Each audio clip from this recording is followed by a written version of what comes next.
tick, thump, hear that? Not gears, heartbeats. They carved this clock from a pine struck by lightning. The villagers swore its sap smelled like iron, but they kept it, said it lulled them to sleep. Then, one by one, 17 neighbors vanished. No footprints, no blood, just silence, and this steady pulse echoing through empty cottages. Stand close, and you'll feel it breathe. Lean closer, and it might steal yours to keep the rhythm alive. Authorities searched the forest, found only rings, teeth, scraps of cloth embedded in the grain. The clock never stopped. Neither did the counting in the dark. They rolled in on rusted wheels just after dusk, the bus engine coughing like it hated every mile of the climb. Windows fogged. No one sure if the haze outside was weather or breath. Black Hollow appeared without warning, one crooked main street. Slate roofs sagging like broken spines, lanterns swaying though there was no wind. To the tired passengers it looked abandoned, yet each house stood sealed tight as a tomb. Every door padlocked from the outside, as if something precious, or poisonous, had to be kept within. The first to step off was Mr. Whitlock, a salesman whose suitcase rattled with clocks he never bothered to wind. He paused, hearing nothing but his own pulse thrumming in his eardrums. Behind him came Sister Aurelia, pale habit damp with journey sweat, rosary frozen mid-prayer. A pair of newlyweds clutched hands that trembled harder than the bus windows had. And last, little Matvei, alone with a violin case larger than his hope of finding family here. They gathered at the roadside like mismatched figurines, staring into streets etched by moonlight. Lamps flickered amber and died, one by one, until only the bus's taillights glowed. The driver muttered, 15 minutes, then slammed the door, leaving exhaust that smelled faintly of sulfur. He would not wait 15, everyone felt that. He'd drive empty rather than sleep here. Bootsteps on cobblestone rang too loud. Sister Aurelia lifted her lantern. Its circle of light crawled across door after door, iron clasps, chains braided like hair, nails driven crooked. Protection turned prison. No faces in windows, no curtains twitching. Only shutters hammered shut so firmly the wood splintered in protest. Somewhere deeper in town a clock chimed, clear, crystalline, but wrong. Not brass on bell, bone on bone. 12 beats, though the travelers' watches insisted it was 7:30. Whitlock exhaled steam. They lock from outside when plague comes, he offered, a salesman pitching dread. The newlyweds recoiled. The bride pressed a lace kerchief to her lips, as if sickness already bloomed. The nun answered, voice thin as parchment. Plague spares no hinges. Bolting outwards means fear of what's inside waking. Matvei, silent, drew the violin close like a shield. The clock chimed again, different melody, lilting, almost sweet, yet laced with discordant undertones that scratched behind the eyes. With each note, shutters shivered though no wind blew. Whitlock's suitcase latch popped open. Inside, all 19 pocket watches he carried began to tick in unison, fast, too fast, seconds devouring themselves. He snapped it shut, heartbeat matching their frantic tempo. At the end of the street stood the inn, signboard depicting a nightingale with its beak sewn closed. Its door, unlike the others, hung ajar, lamp glowing inside. Invitation or trap? They approached because humans always chase light when darkness thickens. Matvei glanced back. The bus had already vanished, tail glow swallowed by fog like an ember dropped in snow. Inside the inn, dust motes drifted, but the hearth burned fresh. On the mantel sat an ornate metronome, pendulum swinging without hand or spring. Tick, tick. Yet the strokes were uneven, contracting and stretching time itself. Beside it, 5 brass keys lay in a neat row, each tagged with a name none of them recognized, but one mirrored each of their initials. Coincidence is just fate wearing a cheap hat. A guest book waited open, pages blank except the first line, "Welcome home, choir. Sing soon." Ink glistened wet, freshly penned. The nun traced the script. It smeared red, smelling of rusted iron. She wiped her finger on her habit. The stain pulsed like a tiny heart. Upstairs, the hallway sprawled longer than the building allowed, lined with doors of polished black wood. Behind every door, faint ticking, some rapid, some languid, like hearts beating at different stages of ecstasy or terror. The walls themselves seemed to breathe, boards sighing, nails creaking as though loosening with each exhale. They reached their rooms, numbers carved not in brass but in grooves resembling tally marks. 5 strokes each, as if to count nights survived. Whitlock's doorknob was warm, Bride's cold as graved nickel. The nun's quietly vibrated.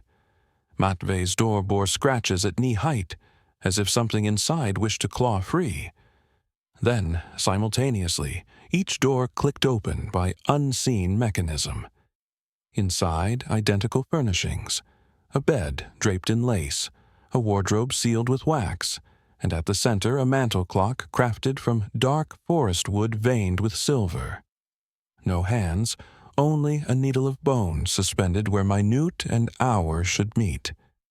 When Matvey stepped forward, his clock began to thrum, strings on his violin echoing in sympathy, though he never touched the bow. In Whitlock's room, the bone needle turned of its own accord, marking time that wasn't there. He felt every tick in his molars. He remembered the village rumor. Clocks here don't keep time, they feed on it. Each chime is a second stolen you'll never live to spend. Downstairs, the metronome accelerated, tick, tick, tick, driving blood to race, hearts to sink. The inn door slammed shut, bolts slid.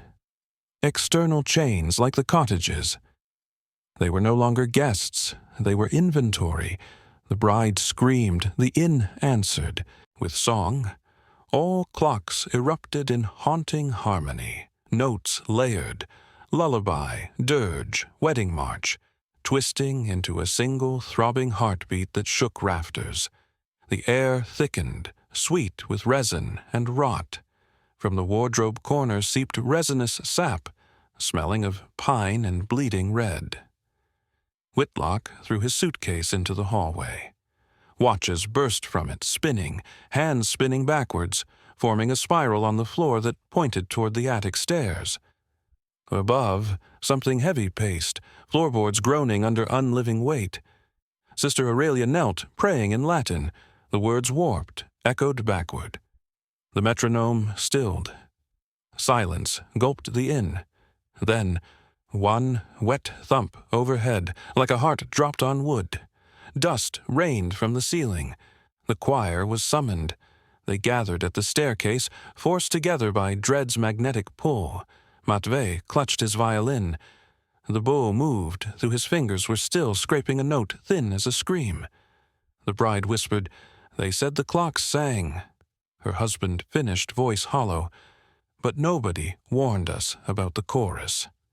Up the stairs they climbed, each step stealing warmth from their veins. At the top landing, a single door, carved with rings like a tree's age, but the rings moved, rippling outward, counting years yet to pass. The door opened inward.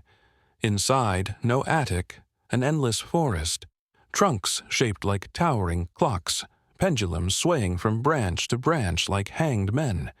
Between them, 17 figures stood frozen in candle-lit resin, eyes alive but unable to blink. The lost travelers, held in a forever second. The forest floor pulsed, one massive heartbeat shared. A voice, gentle as the nun's hymn, drifted from nowhere, everywhere. Time is sweetest when stolen at the brink of hope. Sing now, choir, and keep us ticking. The bone needles in every heart clock twitched.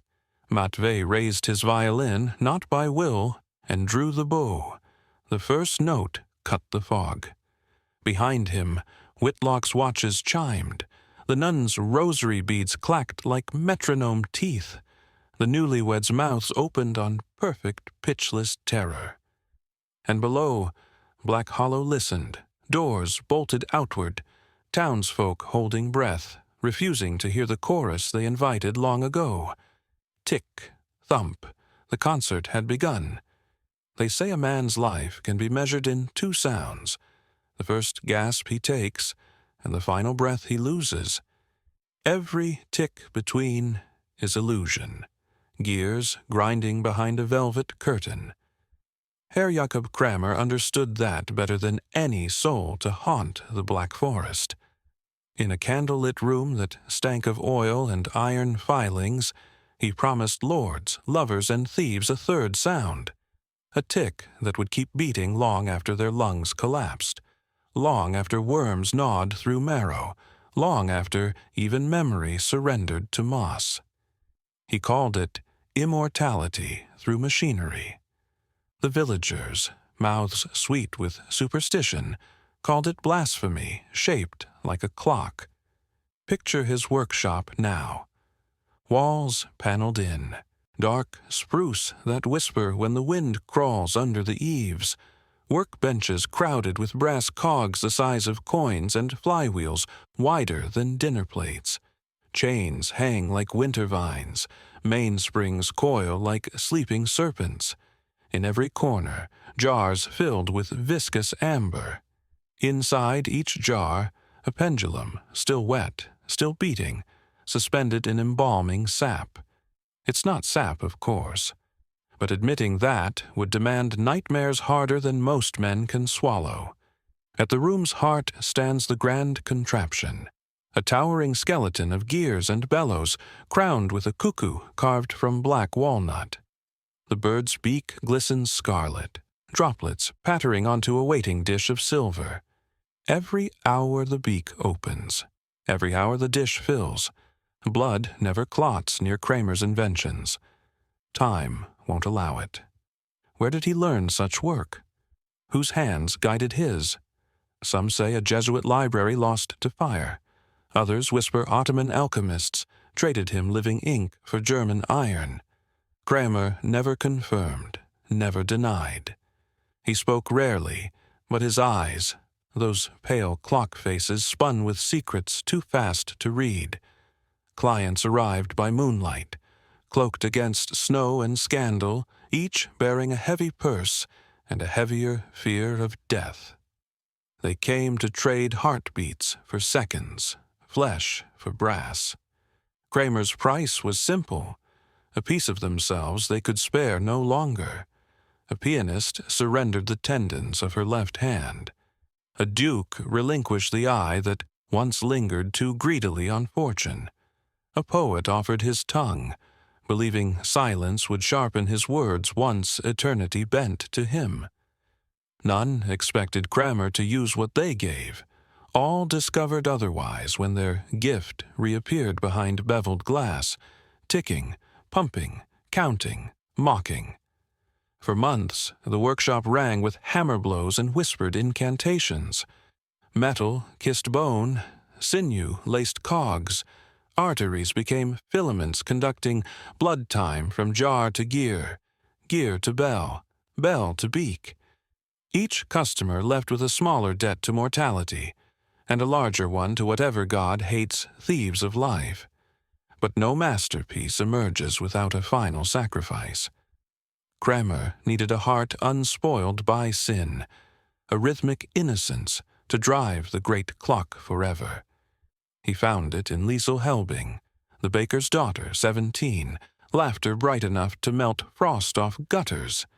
He approached her father first, promising bread that would never stale, ovens that never cooled. But a father's love is stingy. He refused. So Kramer waited.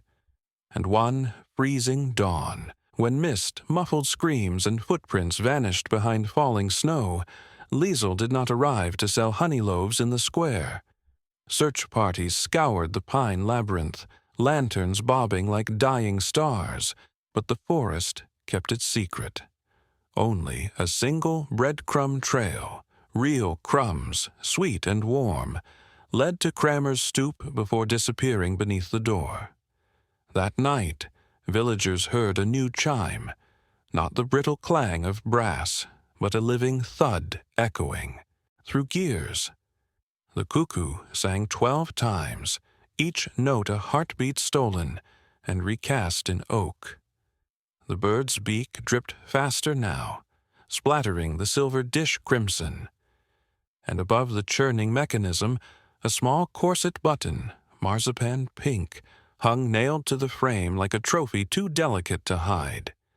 Some swear they could hear Liesel's laughter woven into the tick-tock, stretched thin as gold leaf, begging to stop, begging to continue, unsure which was mercy.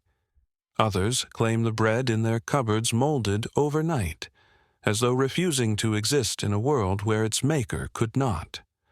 Authorities came with warrants, torches, righteous fear.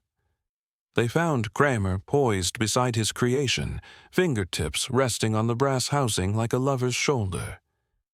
He turned to greet them. The cuckoo struck the hour.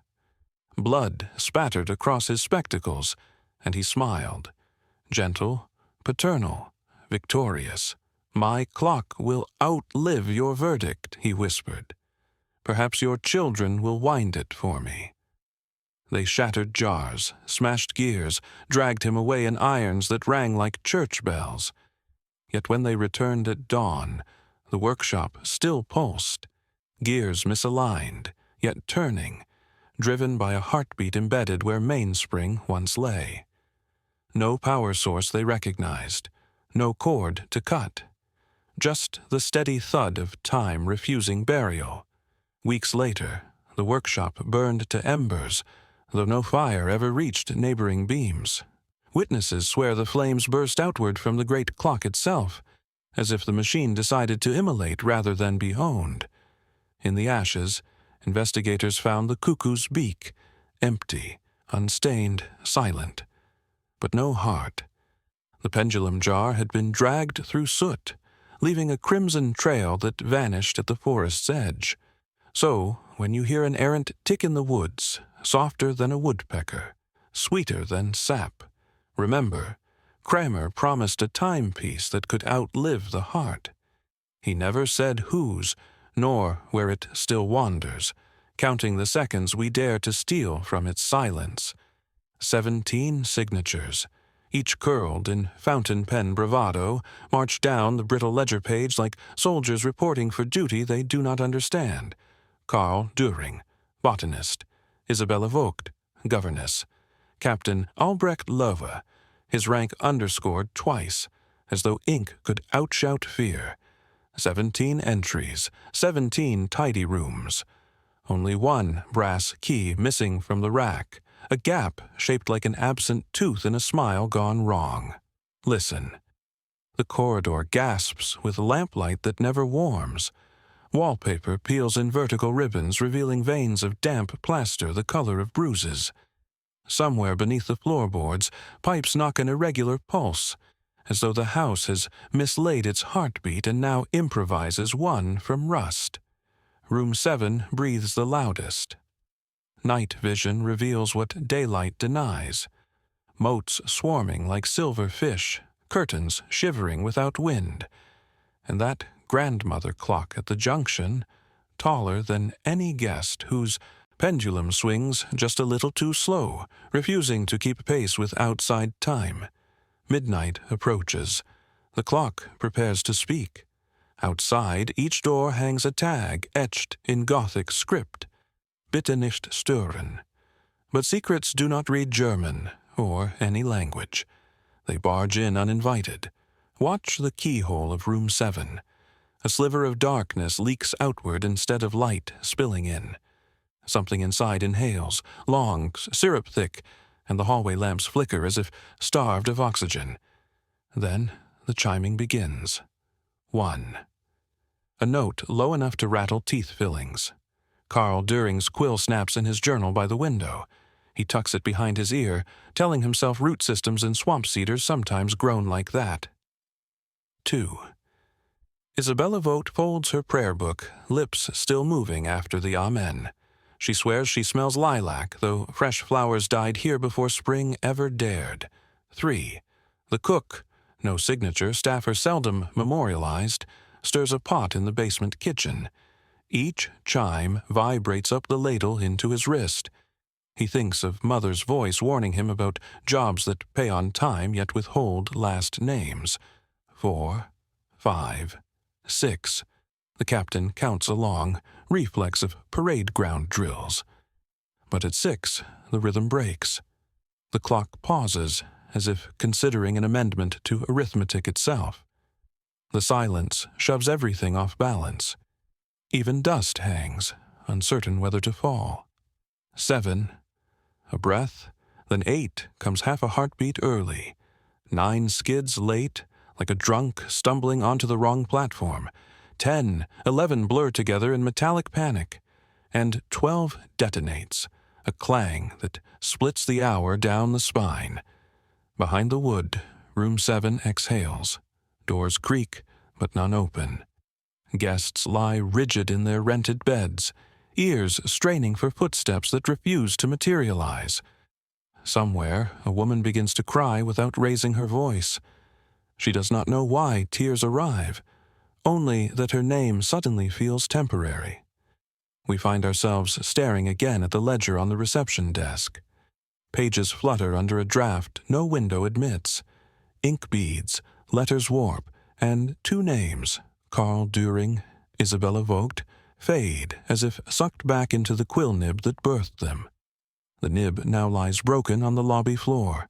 Upstairs, 17 room doors remain shut. 17. Yet the corridor feels lighter, vacancies freshly carved.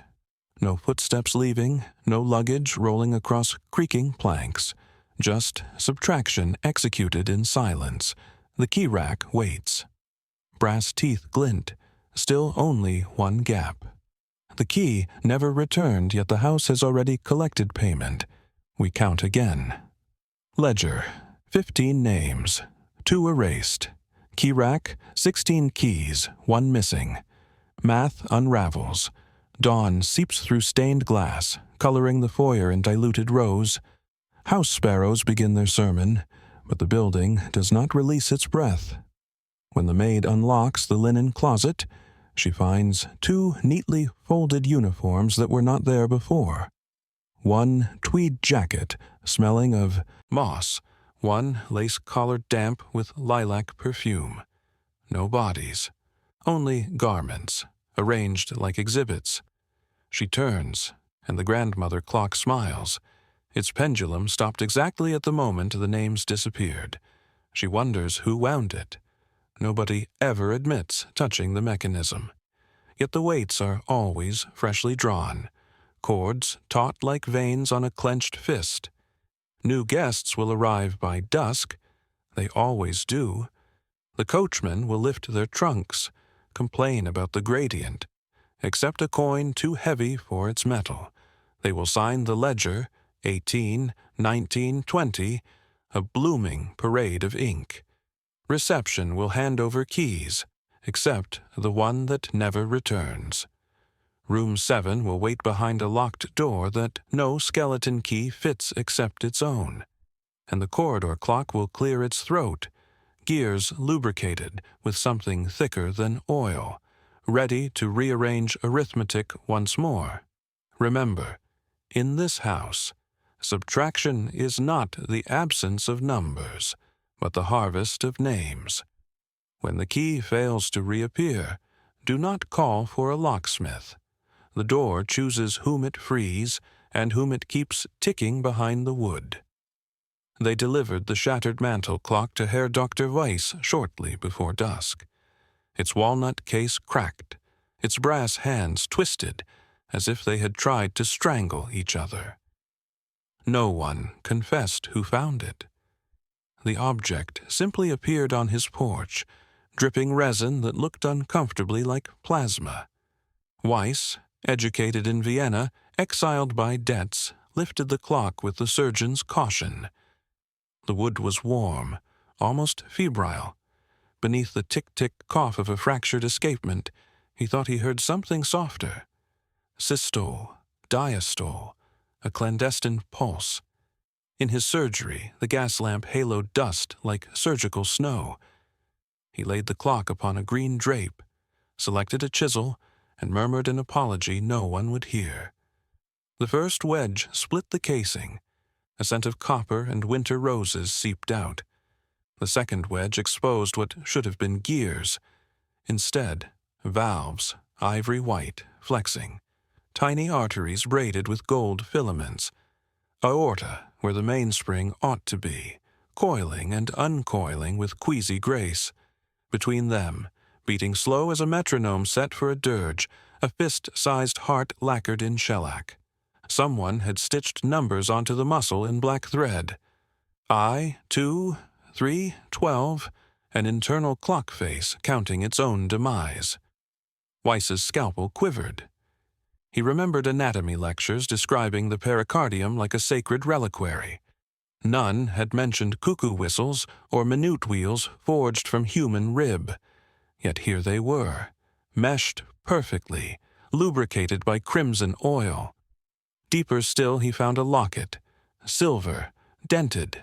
He pried it open, a curl of chestnut hair, bound with violet ribbon, and a scrap of ledger paper listing 2 faded names, Düring, Vogt, crossed out in rusted ink. The locket twitched as though the memory inside still breathed. He placed the artifact on a square of linen. The linen rippled, thump, thump. It began to pulse like gauze laid across a wound too recent for clotting. Outside, the village bell tolled once, first chime of midnight rehearsal, and every window shutter groaned in answer. Weiss stepped back. The severed heart inside the clock accelerated, matching the church bell's tempo, as if called to join a larger orchestra of blood. The doctor's instincts screamed, suture, cauterize, preserve. But another voice, older, superstitious, whispered, bury it where time forgets. He doused the lamp, packed the clock and locket in the pulsing cloth, and bolted his surgery door. Neighbors saw light under the threshold until the second chime echoed through Black Hollow. Then darkness swallowed the panes. No footsteps in snow, no departing carriage, only a peculiar hush, like a room holding its breath while a patient slips away. Morning found the surgery locked from within. Repeated knocks met with nothing but the slow cooling of tea left untouched. When they forced the door, they discovered the green drape neatly folded, instruments washed, ledger closed. Herr Dr. Weiss had vanished, leaving behind one note pinned to the operating table with a lancet. Do not wind what beats by itself. Do not count the hours it keeps. Some chronometers measure hunger. Below the warning, a single crimson tick marked the page, as if the pen had been a still-beating heart, pausing between syllables. And somewhere beneath the floorboards, unseen gearwork resumed its patient rotation, waiting for the third chime to claim the next set of hands. The fifth night arrived like a held breath, thick and metallic, every lamp in Black Hollow paling beneath a moon the color of unspooled film. At precisely 12:03, the grand case clock in the inn's foyer lurched, a shudder that traveled through floorboards into the nerves of anyone still pretending to sleep. No one remembers winding that clock, yet its pendulum had restarted, carving seconds into the dark with surgical accuracy. Villagers lay rigid in their beds, counting each tick as if it might be the last they ever heard. Then, on the 12th stroke, the small wooden door above the dial cracked open. Slow motion, if fear can possess a frame rate. Instead of the painted cuckoo with its jaunty beak and tinny cuckoo, something wet unfolded. A tongue, human, adult, the pale gray of drowned flesh, slid out across the carved lintel, tasting dust older than the black forest itself. It trembled like a compass needle over true north, then snapped back behind the door. Silence. Number, hidden beneath the audible chime, exactly at 18 kilohertz. Too high for grown ears, too raw for metal gears, there burst a scream, plosive, endless, encoded in the overtones of the clock's call. Children sat bolt upright, eyes black in candleless rooms. In kennels and barns, 3 roads over, wolves lifted their heads, teeth bared at a sky that suddenly felt carnivorous, and the village dogs, loyal, harmless, half-starved, began to howl not at the moon, but at the heartbeat in the timber walls. At dawn, the river miller discovered them, 3 hounds bobbing in the mill race, muzzles pressed to the water wheel, as though begging the current to rinse the sound from their skulls. Their paws showed no struggle. They had surrendered willingly, collars still fastened, eyes clouded but wide. The miller swore he heard the grindstones upstairs echoing with that same inaudible pitch, turning wheat into something bitter, something that tasted of iron filings and breath gone cold. By mid-morning, the children could scarcely speak. They clutched their throats as if the scream had lodged there, a fishbone of terror. Parents pressed damp cloths to little ears, not knowing the frequency had already taken root behind the eardrum where lullabies once lived. Wolves vanished into deeper hollows, livestock refused water, and every clock in town, mantel, pocket, tower, lost 3 minutes, synchronizing to an unseen conductor tapping his baton against bone. Elder Kramer, summoned by frantic whispers, approached the foyer clock with tongs and hammer. But as he pried the door, that fleshy tongue reappeared, tip twitching in a parody of a kiss. Kramer stumbled back, tools clattering. The dial hands spun counterwise, faster, rewinding something no one wished to relive, until the glass shattered outward in a soft clatter like teeth on tile. Somebody finally managed a prayer, thin and off-key. It ended when every other clock in Black Hollow echoed the hidden scream, an 18 kilohertz choir stitched beneath the hour strike. Adults heard nothing but the hush of their own panic. Children wept blood from bursting capillaries. And far past the pines, wolves answered with a silence so complete the forest itself seemed afraid to breathe. That evening, word spread. Timepieces were to be smashed, buried, burned. Yet every shard thrown into the mill race floated like driftwood, ticking under the water, counting backward toward a moment no one could name, but everyone could feel, in the subsonic flutter beneath their ribs, in the way the shadows stretched too far, as though the village itself had slipped 1 hour closer to midnight and found no way back. The village archivist, Herr Vogel, keeper of dust and denial, never meant to open the forbidden folio. Yet, when the children began coughing gears in their sleep, he broke the wax seal that had held for a century. Inside, 183 vellum sheets, edges blackened by time, the ink a brown so dark it gleamed. Not ink, blood oxidized to the color of rusted clock springs. He unfurled the first schematic beneath lamplight, Series 42, full replacement, scrawled at the top in meticulous Gothic hand. It was a body, but not a body.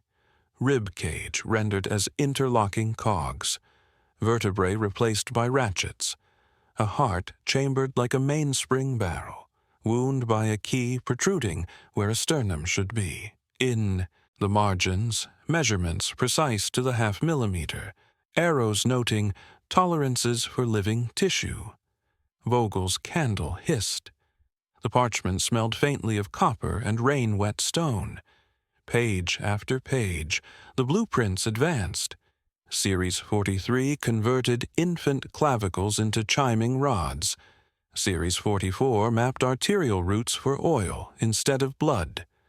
Some diagrams showed human silhouettes with detachable faces, masks of polished walnut hinged at the jaw to reveal grin wheels beneath. Others listed donor compatibility beside local surnames, names Vogel recognized from gravestones newer than these drawings. One annotation froze him. Host pre-chosen, Jakob Laro. Vital signs recorded. Extraction scheduled midnight, St. Walpurgis Eve. Vogel felt the room tilt. Jakob, a child buried just last week under a cross that kept no time. The folio was dated 1833. The blueprint had predicted a death 121 years before it occurred. He rifled further. Series 52 bore a red wax stamp. Complete. The donor column listed every missing villager to date, each name crossed through with a single slash, except one. Archivist, final component, optic calibration. His own title, written before he'd ever drawn breath.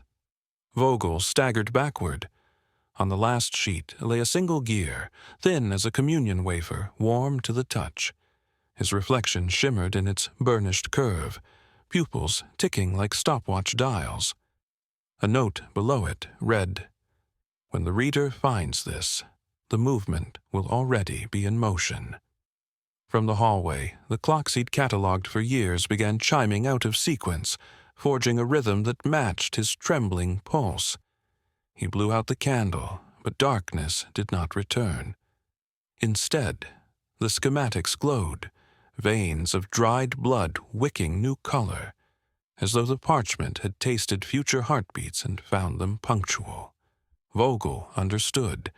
Every gear counted, every host pre-chosen, and every donor still walking when signed. Infrared tape recovered from the constable's shattered Leica shows nothing at first.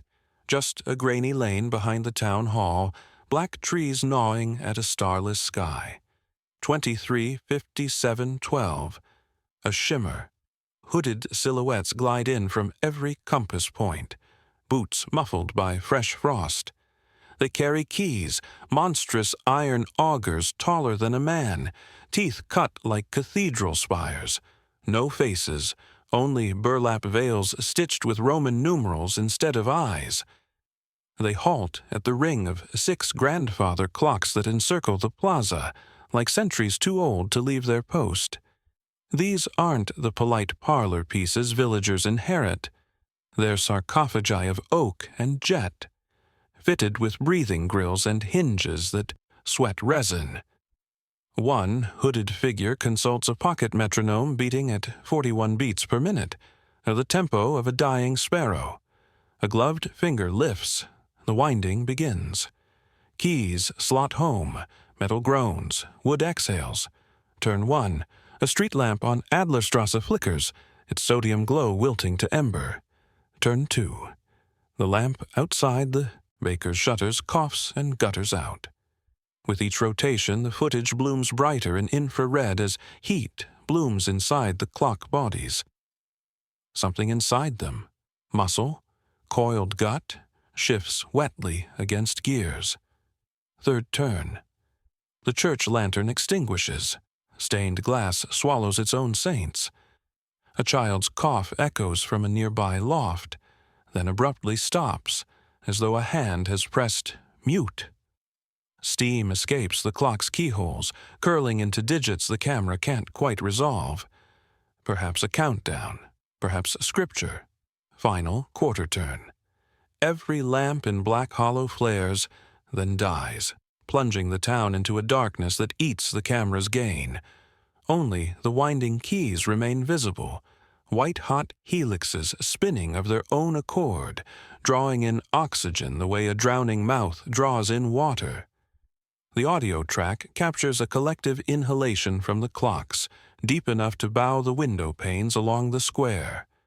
Then silence. No dogs, no wind, not even the filament hum of the dead bulbs. The narrator on the recovered tape whispers, just before the feed disintegrates into static, "Light dies first, then the lungs. Count your breaths, archivist. Each one is already written on their teeth." A lone heartbeat enters the mix. Lub-dub, deliberate, 64 beats per minute. Now slide in the tick-tock of a mantel clock found in the baker's ruined shop. Overlay them. The waveforms kiss, fuse, become a single pulse that doesn't know whether it is flesh or brass. Cut to the investigator, face unseen, hands gloved in iodine-stained cotton, tightening a stethoscope against the clock's walnut casing. He flinches. The bell of the scope is warm, almost fevered. Second hand crawls, but every motion feels voluntary, like a throat swallowing. He flips open the missing baker's medical file, Dr. Schneider's last checkup before the man vanished. Resting heart rate, 64. Systolic murmur, grade 2. The clock answers with a faint wheeze under its escapement. Grade 2, identical rasp. They didn't just harvest blood or bone, they copied cadence. Steal a rhythm, steal a life. Simple mechanics for those who fear coffins but worship gears. The investigator adjusts the regulator screw. The tick slows. On a wall barometer, mercury sinks as if the room itself is becoming anemic. He quickens the screw. Tick-tock accelerates. Somewhere beyond camera range, a window cracks outward. Street pigeons erupt into frantic flight. He stops, breathes, listens. Heartbeat and tick-tock hover at 90 beats per minute now. Tachycardic, panicked. He rifles the file again. The baker's wartime record, notes of shell shock, episodes of racing pulse at 90. Perfect overlap. Zoom on the clock's pendulum bob. Not brass, but calcified ivory veined with capillaries. Each swing leaves a faint smear of red on the inside glass, like a fingertip dragged across fogged mirror. Timepieces are harmless, they said. Wind them, oil them, pass them to grandchildren. But when the mainspring is a stolen sinoatrial node, every tick is a death certificate stamped in advance. The investigator reaches for a screwdriver, intent on autopsy. Before metal meets wood, the clock stops, dead silence. Stethoscope reports flatline. At that precise second, the morgue bell rings across town. Attendants discover a corpse on slab number 7 jerking upright, gasping once, then falling permanently still. Transfer complete. The baker's rhythm rests in gears now, immune to decay. Somewhere, another clock is already listening for your pulse. Focus on the cog.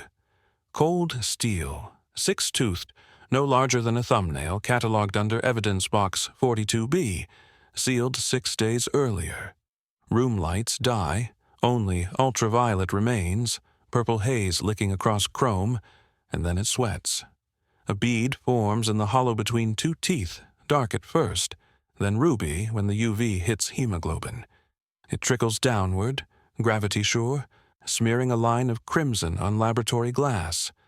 Technician's voice, off-screen, shakes, "Run the type again." Centrifuge whirs. Antibodies lock. Type O. Universal donor. Universal victim. Coagulation clock should scream expired. Instead, it purrs at exactly 4 hours. Fresher than the coffee cooling on the bench. Steel, forged in 1861, cannot perfuse itself. Yet here we stand, watching iron pretend it has arteries. The lead analyst slides the cog beneath a thermal camera. A pulse of heat blooms. 37 degrees Celsius. Mammalian perfect. He checks the freezer log. -20 since storage. The cog twitches. Screams are not protocol. But protocol never planned for animate metallurgy. They back away, eyes on the blooming stain now pooling beneath the gear. Each droplet congeals into a miniature aorta, threads of fibrin knitting like spider silk. They wanted eternity, so they taught the clock to clot. Microscope feed magnifies the gear's micro-etchings. Serial numbers overlaid by hand-scratched initials. J.K., the village midwife missing 3 winters ago. Her blood was type O. Analyst cross-references shipment manifests. COG entered evidence after seizure of Herr Kramer's workshop. Weight logged then, 18.4 grams. Weight now, 18.7. Mass increases. Loss becomes gain. The gear is feeding. Emergency lights flash. Containment shutters descend. Too late. Metal shrieks. No, it unmeshes, tiny teeth unfolding like centipede legs, crawling toward the drawer of other archived pieces. Separate gears and they mourn. Reunite them, and they remember assembly. Remember whom they once turned inside. Hazmat team storms in, but rubber soles slide on fresh gore. One boot stamps the cog. Sparks fly. Blood spatters ceiling tiles. The cog doesn't flatten. It divides. 2 halves spinning, seeking mates. Final beat. Refrigeration compressors overload. Frost blossoms on microscopes as temporal entropy snaps back to 6 days prior. The blood retreats into steel. Wounds rewind. Lights flicker between then and now. Either the gear is alive, or time itself has decided the autopsy is premature. He runs. Boot heels hammer the rotten planks of the logging bridge, breath-carving ghosts in the mist.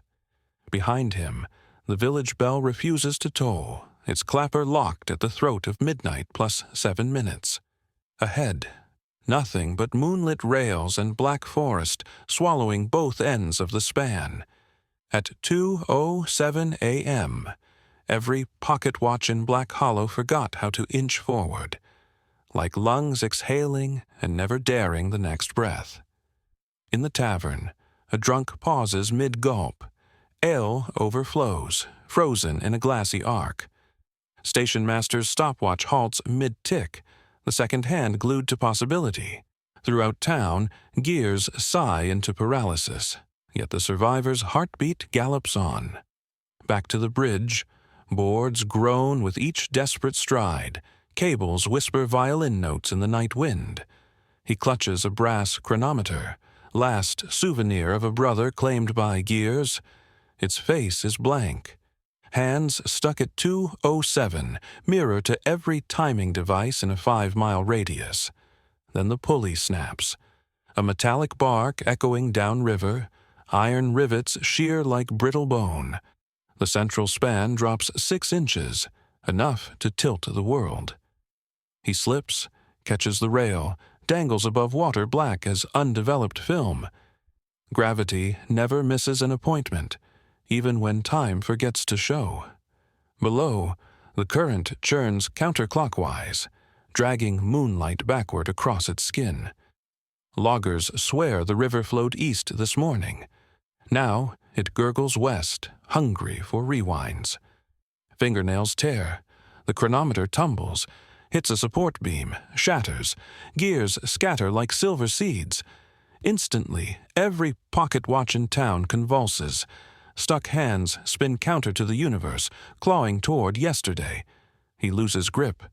A splash without echo. Ripples race upstream, erasing themselves. Bridge cables relax, as though sighing after a successful harvest.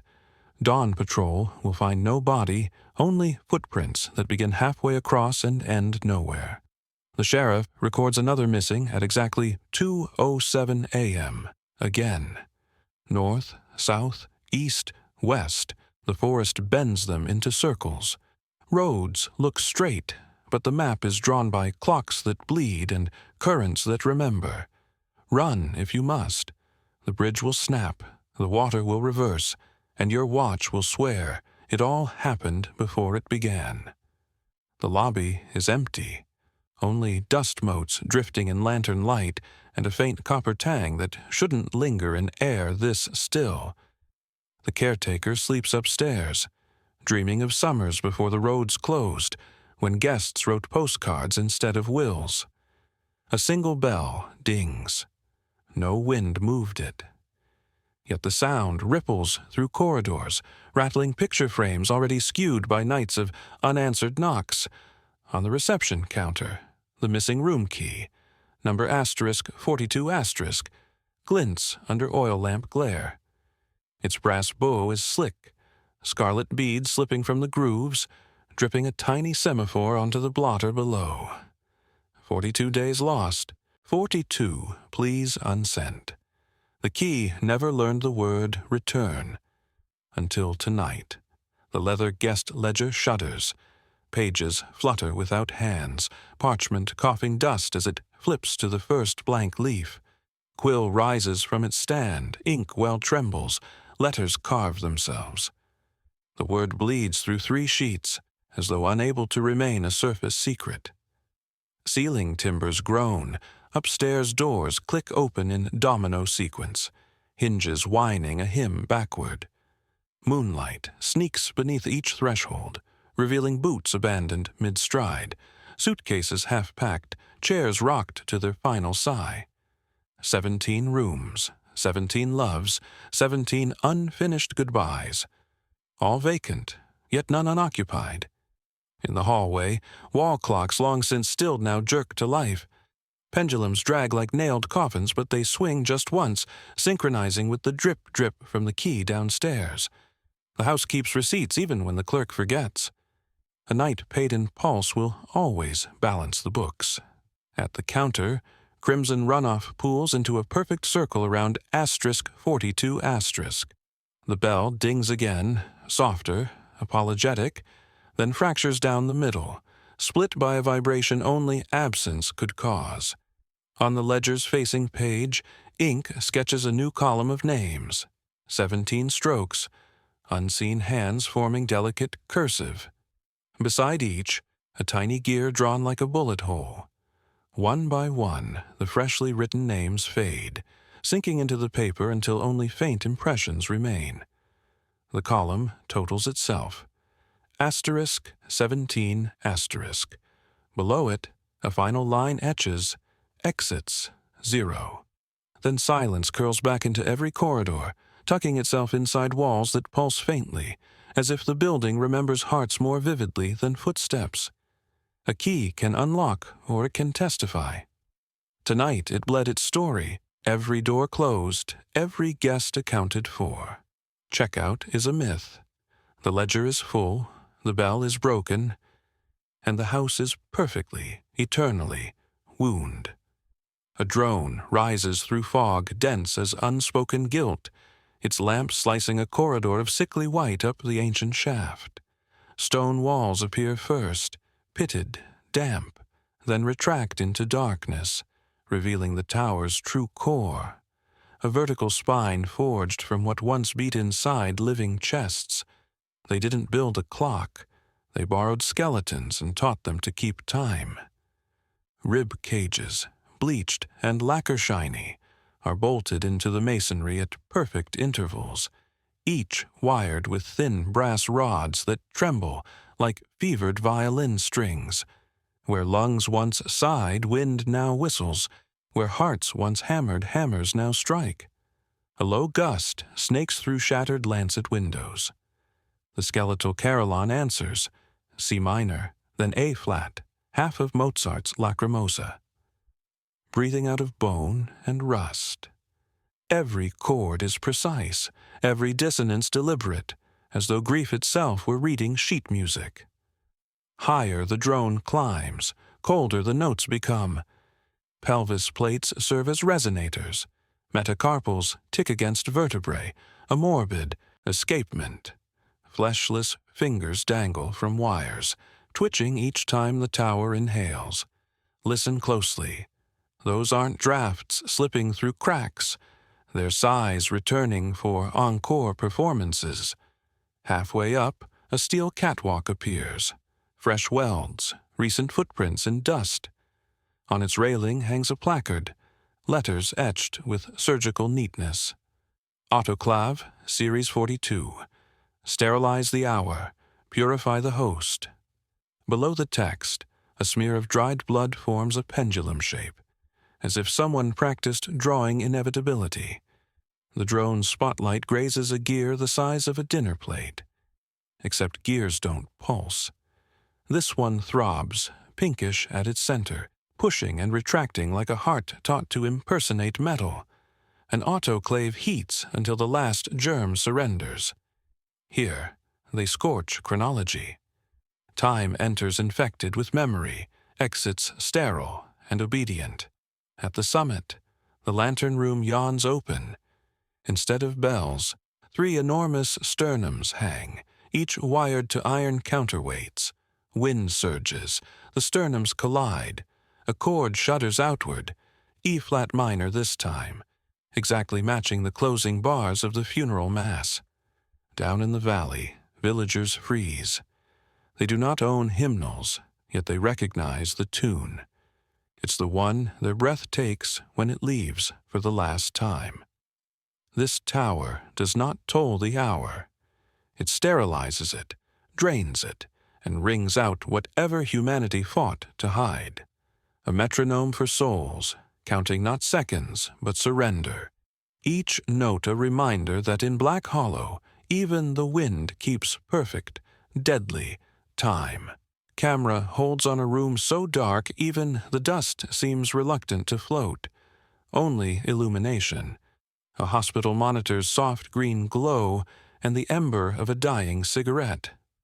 He hasn't felt daylight since V-Day, says the sun accelerates the gears he can't afford to wake. Spotlight creeps across parchment skin, reveals the artifact. A brass key, 3 inches long, fused dead center to his sternum. Flesh has grown around the bit. Scar tissue forms teeth where metal ends. With each inhale, the key shivers, as though deciding whether to turn itself. The interviewer asks off-mic, "Does it hurt?" Old man's breath rattles. Pupils reflect green lines of the monitor. He answers by tapping the key once, twice, and the monitor's rhythm obeys, skipping beats to catch up, like a dog rolling over for its master. Close shot. Nicotine-stained fingers unfold a brittle blueprint. Smudged title, Project Cuckoo, Series 42, full replacement. He traces a looped signature at the bottom, Herr Kramer, then his own, smaller, beside it. Murmurs something in Schwäbisch dialect. Blut bezahlt die Stunde. Blood pays the hour. Time collects interest, even on childhood. Flash cut to a sepia photo.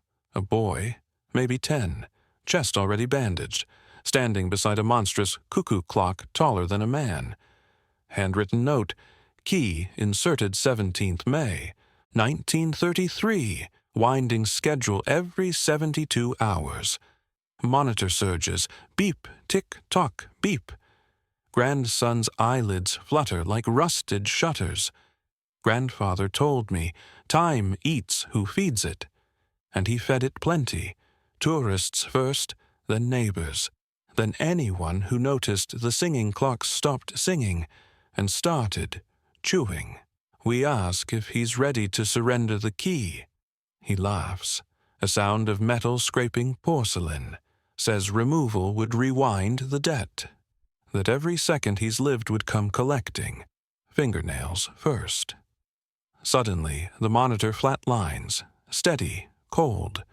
No alarms. Hospital staff were dismissed for privacy. But the tick-tock continues louder now, sourced from nowhere visible. The key rotates a quarter turn with an audible click. Old man's eyes snap open, jet black. Mouth forms a single word. Hungry. Lights die. Camera IR shows empty bed, sheets folded as if by meticulous nurses. On the mattress, the brass key, still warm, ticking, unaided. Interview concluded at 2:07. Transcript ends, appetite begins. Remember, clocks don't starve. They recruit. 17 entries carved, 17 pulses stolen. The counter flickers, stutters, then settles on eternity. A sideways 8 yawning like a coffin that never bothers to close. Feel that hush behind your ribs? That's time leaning in, choosing a spot to burrow. An empty brass housing, polished, patient, shaped exactly like the space your heart refuses to fill. Close your eyes. Can you sense the mainspring yearning for a new cadence? It only needs one favor, one fingertip, one turn. Smash the glass and the gears will shriek, final and grateful. Wind the key and the shadows will chorus, again, again, again. The clock is listening. The forest remembers. The missing keep count. Decide before the last echo fades. Type. Stop the clock. If mercy means silence. Or wind it. If curiosity deserves one more beat.